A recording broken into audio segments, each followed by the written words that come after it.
প্রশ্ন, ভারতীয় সংবিধান অনুযায়ী জিপসের কাজ কি? জিপসের কাজ: বিশেষ বিষয় পর্যালোচনা। সংসদের উভয় সদনে সদস্যদের নিয়ে গঠিত এই কমিটি কোনো বিশেষ বিষয়, আইন বা ঘটনা খুব ভালোভাবে পর্যালোচনা করে। রিপোর্ট প্রকাশ: পর্যালোচনা শেষে তারা একটি বিস্তারিত রিপোর্ট প্রকাশ করে। এই রিপোর্টে তারা যে বিষয়টা পর্যালোচনা করেছে সেটা সম্পর্কে বিস্তারিত তথ্য, তাদের মতামত এবং সুপারিশ থাকে। সরকারকে সাহায্য: এই রিপোর্ট সরকারকে সিদ্ধান্ত নিতে সাহায্য করে।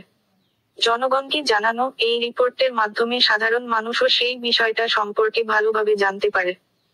সংক্ষেপে, জেপিসি হলো সংসদের একটি গুরুত্বপূর্ণ কমিটি যা বিভিন্ন বিষয় নিয়ে গবেষণা করে এবং তারপর সরকারকে সাহায্য করার জন্য রিপোর্ট দেয়। আরও জানতে চাইলে সংসদের ওয়েবসাইট, সংবাদপত্র, বিশেষজ্ঞদের মতামত। মনে রাখবেন, জিপসের কাজ খুবই গুরুত্বপূর্ণ কারণ এটি সংসদীয় গণতন্ত্রকে আরও শক্তিশালী করে।